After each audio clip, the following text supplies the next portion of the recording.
दोस्तों, अगर आपको बताया जाए कि एक बाप ने सिर्फ पैसों के लिए अपने ही बच्चे को मौत के मुंह में ढकेल दिया और उस बच्चे ने मरने से पहले ऐसी बात कह दी जिसने एक राजा को अंदर से तोड़ दिया, तो क्या आप यकीन करेंगे? आज की ये कहानी सिर्फ कहानी नहीं है, यह एक आईना है जो हमें हमारा अपना असली चेहरा दिखाती है। दोस्तों, बहुत समय पहले की बात है। एक राजा था जिसके पास सब कुछ था, दौलत, ताकत, रुतबा, लेकिन एक चीज नहीं थी, औलाद। वह हर रात अकेले बैठकर सोचता, मेरे बाद इस राज का क्या होगा। उसकी ये बेचैनी धीरे धीरे डर में बदल गई और डर इंसान से क्या नहीं करवाता।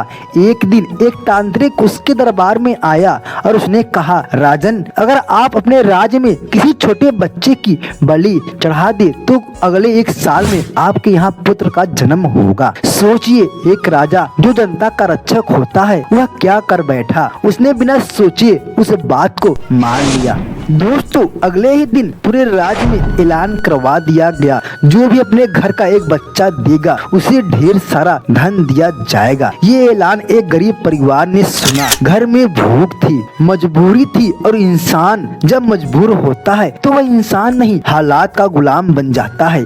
उन्होंने अपने सबसे छोटे बच्चे को देखा और कहा, ये हमारे किसी काम का नहीं, इसे दे देते हैं। सोचो, जिसे माँ बाप की गोद में सबसे ज्यादा प्यार मिलना चाहिए था, उसे उन्होंने बेच दिया। अब बलि की पूरी तैयारी हो चुकी थी। राजा ने बच्चे को अपने सामने बुलाया और पूछा, बेटा, तेरी कोई आखिरी इच्छा है? बच्चा बोला, मुझे बस थोड़ी सी गीली मिट्टी दे दो। मिट्टी लाई गई और उस बच्चे ने उस मिट्टी से 4 छोटे छोटे मकान बनाए।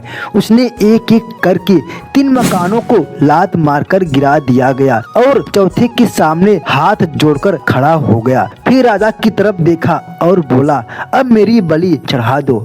राजा घबरा गया। उसने पूछा, तूने ये क्या किया? बच्चा बोला, पहला मकान मेरी माँ बाप का था जिन्होंने मुझे पैसे के लिए बेच दिया। दूसरा मेरे रिश्तेदारों का जिन्होंने उन्हें रोकने की कोशिश भी नहीं की। तीसरा आपका। राजा जी, आपका काम था रक्षा करना, लेकिन आपने अपने लालच के लिए मुझे मारने का फैसला किया। और ये चौथा मकान मेरे भगवान का है, जिसके सामने मैंने हाथ जोड़कर कहा है, अब सब तू संभाल लेना। ये सुनकर राजा की आंखों में आंसू आ गए। उसने पहली बार खुद को आईने में देखा और सोचा, अगर मुझे ऐसा बेटा मिल भी गया जो किसी की मौत की कीमत पर आया हो तो वह मेरे किस काम का। राजा दौड़ा और उस बच्चे को गले लगा लिया।